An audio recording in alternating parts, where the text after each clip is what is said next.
Share बाजार live में आपका स्वागत है। मैं हूं डिम्पी कालरा और मैं हूं अनीशा नैयर धवन। डिम्पी, कल आरबीआई की पॉलिसी आ गई बिल्कुल वैसे जैसे हम सोच रहे थे। बस सिर्फ जीवीए फोरकास्ट को उन्होंने कट किया है। इसका कुछ इम्पैक्ट शायद आज भी दिखेगा मार्केट में। आज इम्पैक्ट शायद मार्केट पे तो दिखेगा, लेकिन अब प्रधानमंत्री मोदी ने इस पे जरूर एक जवाब दिया। आजकल वैसे भी इकोनॉमी यानी बिजनेस में जो ट्रेंड कर रहा है ना, वो एक जीडीपी और साथ ही प्रधानमंत्री मोदी, ये दोनों ही ट्रेंड कर रहे हैं। कल जीडीपी को आरबीआई ने एक सुझाव दिया था और उसके तौर पर एक ये कहा था कि आप जीडीपी के बारे में थोड़ा सोचिए। उसको लेकर आज प्रधानमंत्री ने एक कड़ा जवाब दिया, अपने विरोधियों को एक कड़ा जवाब दिया। पहले उसी जवाब से शुरुआत कर रहे कार्यक्रम की। इस जवाब के बाद प्रधानमंत्री जो कह रहे हैं बाजार में क्या वैसा दिख रहा है, वैसा हो सकता है, यह आज का ही हमारा एजेंडा बन जाएगा। इसलिए पहले प्रधानमंत्री को ही सुनिए आप। कुछ लोगों को निराशा फैलाने में बड़ा आनंद आता है, अद्भुत आनंद। उनको रात को बहुत अच्छी नींद आती है और ऐसे लोगों के लिए आजकल एक क्वार्टर की ग्रोथ कम होना जैसे सबसे बड़ा खुराक मिल गया है।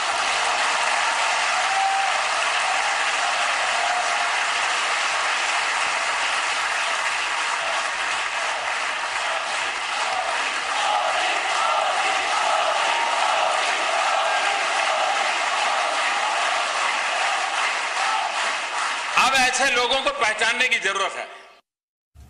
तो प्रधानमंत्री ने तो बिल्कुल साफ कह दिया कि एक क्वार्टर को मत देखिए, बल्कि सरकार की मेहनत को देखिए। और उन्होंने एक और सख्त भरा जवाब दिया। उन्होंने बोला कि ऐसा नहीं है कि हम इस पे चुप करके बैठेंगे, हम सख्ती से काम करेंगे। और कल की जो जीएसटी काउंसिल की बैठक है ना अनीशा, आप ये मानिए कि अब जीएसटी पहले वाली बैठक का तो मेरे को पता नहीं कितनी इंपॉर्टेंस है, लेकिन कल की बैठक की बहुत इंपॉर्टेंस है। अगर कल कुछ बड़े बयान ले लेती है सरकार तो ये एक टर्न अराउंड हो सकता है बाजार के लिए। ठीक 24 घंटे पहले प्रधानमंत्री। और अब तो 3 महीने हो चुके हैं जीएसटी के, तो जो हर्डल्स थे वो भी अब कम होते नजर आएंगे। चाहे वो जो क्रेडिट इनपुट्स हैं, चाहे वो रिवर्स चार्ज मैकेनिज्म है, वो अब यहाँ से इम्प्रूव ही होते रहेंगे। मार्केट्स के लिए क्यूज इंटरनेशनल बाजारों से बहुत स्ट्रांग नहीं है। बस शुरुआत में ये भी मार्केट देखेगी कि इंटरनेशनली क्या क्यूज मिल रहे हैं। आज देखा जाए तो यूएस मार्केट्स फिर से रिकॉर्ड हाई पे बंद हुई है। नैस्डैक, डाउ जोन्स, एस&पी सब थोड़ा सा ही ऊपर बंद हुए, पर रिकॉर्ड हाई पे बंद हुए। सिंगापुर निफ्टी से अभी हमें जो क्यूज मिल रहे हैं वो नेगेटिव है, 0.25% लोअर। पर डाउ जोन्स 20 पॉइंट ऊपर, नैस्डैक 3 पॉइंट ऊपर, एस&पी 3 पॉइंट ऊपर। वहाँ जो यूएस में सर्विसेज डेटा था वो स्ट्रांग था। हरिकेन्स के बावजूद सर्विसेज का एक्सपेंशन 12 या हाई पर है, तो इसलिए मार्केट्स ऊपर रही। क्रूड ऑयल प्राइस नीचे गिर गया है, इसकी वजह से एनर्जी शेयर्स थोड़े प्रेशर में थे। अभी जो इन्वेंट्री डेटा आया है उसमें अब ये पता लगा है कि यूएसए से जो ऑयल एक्सपोर्ट्स हैं वो रिकॉर्ड हाई पे है। तो जो ओपेक ने डिसीजन लिया है प्रोडक्शन कट्स का, वो तो अब तब उसका कोई फायदा ही नहीं होगा। हो सकता है कि ओपेक कट्स 2018 के एंड तक चले, पर जिस तरह यूएस शेल गैस की प्रोडक्शन बढ़ती जा रही है, हम ये देखेंगे कि क्रूड पे प्रेशर बढ़ा ही रहेगा। नाइमेक्स क्रूड $50 प्रति बैरल से नीचे हो गया है। तो ग्लोबल क्यूज आज रीजनेबल है, बहुत नेगेटिव नहीं है। पर जो डोमेस्टिक क्यूज है डिम्पी, उसमें हम क्या पता करें। सुना कि एफआई से इंडेक्स फ्यूचर्स में काफी बाइंग की है पिछले 3 दिनों से। हाँ, इंडेक्स फ्यूचर्स में बाइंग हो तो रही है। हमने पहले एफआई का डाटा दिखाई है, उसके बाद हम आउटलुक रखेंगे। एफआई ने कुल मिला के कैश सेगमेंट में कल क्या किया। कल उनकी तरफ से 632 करोड़ रुपए की बिकवाली थी और डीएस की तरफ से 585 करोड़ रुपए के आसपास की खरीदारी थी। ये तो कैश सेगमेंट है। हमने एफआई का डाटा ऑप्शन वादा के अंदर भी देखा। 800+ करोड़ रुपए की फ्यूचर्स के अंदर कल बाइंग हुई है। ये जैसे अनीशा कह रही है कि पिछले 2-3 दिन से बाइंग हो रही है। अक्टूबर सीरीज हमने आपको बहुत पहले ही बताया था, शुरुआत में कह रहा था कि अक्टूबर सीरीज का जो हिस्टोरिकल डाटा है वो बहुत ही अच्छा है, बहुत ही फेवरेबल है। 3% का एवरेज ग्रोथ मिलती है ये पिछले 5 साल में अक्टूबर सीरीज की। इसलिए एफआईज का भी पिछले 7 साल का आंकड़ा हमने निकाला था। सिर्फ 2016 में अक्टूबर में बिकवाली थी 5000 करोड़ की, अदरवाइज वहां पर भी खरीदारी थी। तो इसलिए उम्मीद कर रहे हैं कि शायद यहां पे भी कुछ स्थिति बदलती हुई दिखेगी। आप स्टॉक्स फ्यूचर्स का एक बार आंकड़ा देखिए, यहाँ पे 1170 करोड़ रुपए के आसपास की बाइंग है। तो ये इंपॉर्टेंट है, बाइंग है बोथ स्टॉक्स और इंडेक्स। तो फिर अब आरबीआई पॉलिसी आ गई है, मार्केट को 1 घंटा मिला भी रिएक्ट करने के लिए। अब आउटलुक क्या है, यहाँ से क्या होगा? देखिए, मार्केट का आउटलुक बिल्कुल साफ है। कल जो पॉलिसी था उससे आप बाजार में बहुत ज्यादा उम्मीद कर नहीं सकते थे, इसलिए कल आरबीआई गवर्नर ने वही बात बोली जो बाजार सुनना चाहता था, उसको पहले से पता था। इसलिए कल कोई बड़ा रिएक्शन आने की उम्मीद नहीं थी। इसलिए आज भी शायद बाजार सीमित दायरे में रहेगा, क्योंकि कल उसके लिए फिर से एक बड़ा ट्रिगर है, वो है जीएसटी काउंसिल की बैठक।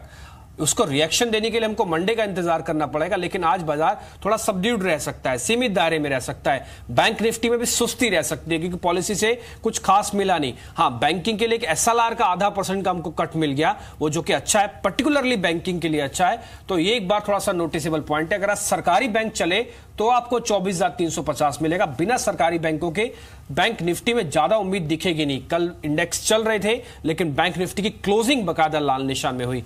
आज कमोडिटीज से जुड़े हुए, बैंकिंग से जुड़े हुए, फार्मा से जुड़े हुए, सीमेंट से जुड़े हुए शेयर्स पे ज्यादा ध्यान रखें। एफआईज की बिकवाली है, इसलिए वॉल्यूम थोड़ा कम रखना चाहिए। ऑप्शन ट्रेड को ढूंढ रहे हैं, 9800 की कॉल पुट में आप काम कर सकते हैं, और इस अक्टूबर सीरीज के अंदर ही आपको नंबर्स भी आएंगे, तो नंबर्स के लिए भी तैयार हो जाइएगा। बाजार में एकदम से नहीं कूदना है। जैसे जैसे नंबर्स का प्रीव्यू हम आपके सामने रखेंगे, उसी के एनालिसिस पर आप आगे भी बढ़ सकते हैं। तो ये सब क्यों से इम्पॉर्टेंट रहेंगे, और लेवल्स पर भी हम ध्यान देंगे। निफ्टी ने अब 9900 के ऊपर भी एक क्लोज दिया है, तो ये भी एक हार्टनिंग फैक्टर है डोमेस्टिक बायर्स के लिए कि धीरे धीरे मार्केट ऊपर होती जा रही है। पिछले हफ्ते जो स्ट्रॉन्ग फॉल आई थी उसको कम्प्लीटली रिट्रेस नहीं किया है, धीरे धीरे रिट्रेसमेंट हो रहा है। चलिए हम अपने गेस्ट को वेलकम कर लेते हैं। हमारे साथ अभिजीत पॉल जुड़े हुए हैं। Abhijit, good morning. क्या रहेगी आज की स्ट्रैटेजी निफ्टी के लिए? आरबीआई पॉलिसी अब आ गई है, एज एक्सपेक्टेड कुछ ज़्यादा उसमें अर्थ शैटरिंग नहीं था। अब मार्केट आप देखते हैं 10,000 निफ्टी 10,000 के पार जा सकती है जल्द ही। Hi, good morning. Well, the triggers are behind us for sure, लेकिन ये जो 4 दिन का शॉर्ट टर्म बाउंस बैक हम लोग को देखने को मिला है, that is post a 2 week sharp fall. So like you were saying some time back, this is more like a retracement of the previous fall. कल का जो लो है, I think that will be a trigger for any kind of fresh short, especially bank Nifty के लिए। तो Nifty का जो spot market low है, that is close to 9850, and 24,050, 60 का जो जोन है, जो मल्टीपल टाइम्स बैंक निफ्टी को इंट्राडे सपोर्ट दे चुका है पहले। I think कल का लो अगर टूटता है, then we can see an extension of the fall that we saw two weeks back. Net, I think caution is the best strategy right now, and your long trade should be very short term in nature. और अगर आपको एक short trade मिलता है, I think it is a kind of market जहाँ पे हम लोग शॉर्ट ट्रेड्स को कैरी फॉरवर्ड कर सकते हैं। ठीक है, लॉन्ग शॉर्ट दोनों को कैरी कर सकते हैं। फिलहाल रेंज में रहने वाला मार्केट है। अभिजीत तो यही कह रहे हैं कि बड़े सौदे अभी नहीं बनाने हैं, बड़े सौदे बनाने का समय भी नहीं है। जो बना रहे हैं थोड़ा शॉर्ट टर्म रखें, वॉल्यूम भी कम रखें। अच्छा, अभिजीत की जो बात है ना, मैं उसको ऑप्शंस के जरिए भी आपके सामने रख दूं। एक बार 9800 की कॉल और पुट आपको हम हर रोज बताते हैं। ये 9800 की इंपॉर्टेंस आप इसी से समझिए कि हर रोज ये डाटा आपके सामने हम रख रहे हैं। आजकल 9800 की जो कॉल है उसके अंदर फिर कल शॉर्ट कवरिंग हुई है। ये कल 28% के प्रीमियम पे चली है। हमने आपको कहा था कि जस्ट निफ्टी के नीचे लगा लीजिए। जब तक 9800 की कॉल के अंदर बाइंग होती रहेगी, अब आप पुट का डाटा भी दिखाइए। हमने कहा था कि ये पुट बिकनी चाहिए, कल पुट बिकी है, बिकवाली हुई है। जब तक ये पुट बिकती रहेगी और 9800 की कॉल के अंदर बाइंग आती रहेगी टिल 10,000 तक, तब तक तो मार्केट शायद एक रेंज में रहेगा इस 200 पॉइंट की ब्रैकेट के अंदर, और 9900 एक बार होल्ड भी कर सकता है। 10,000 की बात बाद में करेंगे, पहले 9900 एक बार मार्केट होल्ड कर जाए, ये ज्यादा इंपॉर्टेंट होगा। अब अभिजीत, इनसे हम ये भी समझ लेते हैं कि एक बार बैंक निफ्टी का टारगेट क्या है। अभिजीत, बैंक निफ्टी का टारगेट क्या है आज का आपका? वेल, बैंक निफ्टी डिम्पी जैसे मैं बता रहा था कि 24,000, 24,060, 24,050 का जो जोन है, दैट इज़ आई थिंक मुझे लगता है बहुत क्रिटिकल है, जिसके नीचे अगर बैंक निफ्टी फिसलता है then it can lead to further down side. अगर मैं बैंक निफ्टी के कंस्टिट्यूएंट को देखता हूँ ना, तो काफ़ी हद तक मिक्स्ड है। ये पूरी तरह से जो सेल ऑफ आया था, State Bank of India was a major contributor to this fall. On the other hand private sector banks ने कुछ हद तक संभाल के रखा है। We saw pretty good move coming in from Kotak bank in yesterday's trade also.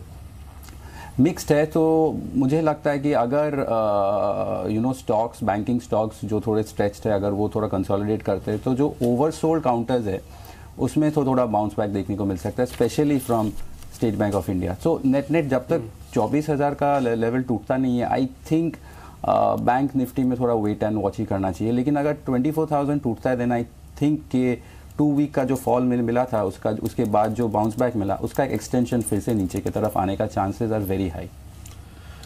ठीक है, एसबीआई पे जरूर ध्यान रखें। वैसे भी एसबीआई भी आपको पता है चेयरमैन अब रजनीश कुमार हो गए। अरुंधति भट्टाचार्य का कार्यकाल कल खत्म होने जा रहा है, 6 तारीख को रजनीश कुमार नए चेयरमैन हो गए। और हमको बताते हुए काफी अच्छा भी लग रहा है कि हमने आपके सामने सबसे पहले खबर रखी थी कि रजनीश कुमार हो सकते हैं एसबीआई के नए चेयरमैन।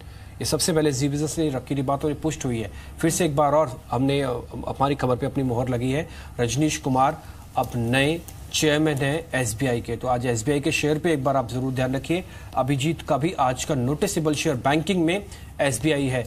तो अभिजीत, जब आप बता ही रहे हैं कि एसबीआई पे ध्यान रखना है, आप मेरे को आज की रेंज भी बता दीजिए, कैसे ट्रेड करना है इसमें। Well Dimpy, state Bank of India में इंट्राडे इमीडिएटली उतना फेवरेबल नहीं है। यू नो, जब मैं वीकली मंथली चार्ट देखता हूं तो मुझे medium to long term point of view से एक अच्छा ट्रेड निकल के आ रहा है। इट्स नॉट रेडी येट, क्योंकि 250 के नीचे जो जोन है जहां पे एसबीआई को काफी हद तक अच्छा सपोर्ट मिला था इन अक्टूबर 2016, दिसंबर 2016, अगेन उसी जोन पे वापस आ रहा है। ओवरसोल्ड है, इसमें कोई डाउट नहीं है, बट जो सेलिंग प्रेशर था ना, वो अभी तक ईज ऑफ नहीं हुआ है। आई थिंक जो ट्यूसडे का हाई है in the spot market which is close to 256, 257, उसके ऊपर अगर निकलता है, that can trigger some degree of short covering and उसके खाते में it can extend a little further up towards the 260, 265 zone. But rather than a short term intraday point of view, I think SBI एक ऐसे एक zone में जा रहा है जहां पे medium to long term point of view से भी देखना चाहिए। ठीक है, तो एसबीआई पे हमें अभिजीत की स्ट्रैटेजी समझ आ गई है, लॉन्ग टर्म के लिए बैठे बैठे। चलिए अब रजत के पास चलते हैं, जिनके पास आज के लिए काफ़ी सारी ट्रेडिंग कॉल्स है। रजत, बताइए आज ब्रोकरेजेस की क्या टॉप ट्रेडिंग कॉल्स है? एक मोमेंटम कॉल आई है मार्क्सन्स फार्मा पे, चॉइस ब्रोकिंग मानता है ये तेजी भी और बढ़ सकती है। मार्क्सन्स अगर अपने पोर्टफोलियो में शामिल करते हैं तो आज का टारगेट 50 रखें, स्टॉप लॉस 44 का आपको अपने ट्रेड पे लगाना होगा। दूसरा स्टॉक लिकर स्टॉक है रेडिको खेतान का, लो लेवल से अच्छी खरीदारी स्टॉक पे देखने को मिली। आज फॉलो अप बाइंग देखने को मिल सकती है, जिसके चलते 184 का टारगेट है 169, ये एक स्टॉप लॉस आपके ट्रेड पे रहेगा। इसके अलावा फर्टिलाइजर स्टॉक्स बहुत अट्रैक्टिव रिटर्न्स दे रहे हैं मार्केट पे अभी। चंबल फर्टिलाइजर्स चॉइस ब्रोकिंग मानता है नेक्स्ट टारगेट है 155, स्टॉप लॉस 139 का आपको अपने ट्रेड पे लगाकर चलना है। आईडीबीआई कैपिटल इनकी कॉल सीमेंट पैक पे पॉजिटिव है, जिसपे इन्होंने अंबुजा पे बाय कॉल इनिशिएट की है। 276 का टारगेट और स्टॉप लॉस 265.90 का आपको अपने ट्रेड पे लगाना है। और दूसरा टाटा मोटर, ये सरेंडर नहीं कर रहा है अभी तक स्टॉक, अब चला तो 435 तक पहुंच सकता है, 417 का एक स्टॉप लॉस कैरी करना होगा। इन्वेस्टर पॉइंट की 2 खरीदारी की राय आई है। पहला है गेल, ये बहुत स्ट्रॉन्ग मोमेंटम है इस समय और 452 तक पहुंच सकता है, 432 का एक स्टॉप लॉस लगाएं, खरीदें, पोर्टफोलियो में शामिल करें इसे। और दूसरा है टेक सॉल्यूशंस, जिसमें कल बहुत स्मार्ट तेजी देखने को मिली। आज अगर तेजी बनी तो 178 का टारगेट, लेकिन स्ट्रिक्टली स्टॉप लॉस फॉलो करने की सलाह है 168। ठीक है, ये कुछ एक कॉल्स हैं जिसपे आप ध्यान रख सकते हैं। इसमें बड़ा इंटरेस्टिंग है मार्क्सन्स फार्मा। आज सुबह 20 शेयर्स के अंदर भी मार्क्सन्स फार्मा को शामिल किया गया था और अब ज्यादातर ब्रोकिंग हाउसेस की रिपोर्ट्स भी है, चॉइस ब्रोकिंग भी कह रहा चल सकता है। कल ये 9% शेयर चला है, तो इस पर्टिकुलर शेयर्स पर आप ध्यान रखें। इंडेक्स हो सकता है आज रेंज में रहे, लेकिन पर्टिकुलर शेयर्स में आप जरूर ध्यान रख सकते हैं। एक छोटे से ब्रेक का समय भी हो गया, एक ब्रेक ले लेते हैं। जब ब्रेक के बाद लौटेंगे ना, तो कुछ ब्रोकिंग हाउसेस की रिपोर्ट्स भी हैं, खबरों वाले शेयर्स भी हैं, वो भी आपके सामने उतारेंगे और आज के मानों की ट्रेडिंग कॉल्स भी हैं, वो भी आपके सामने रखेंगे।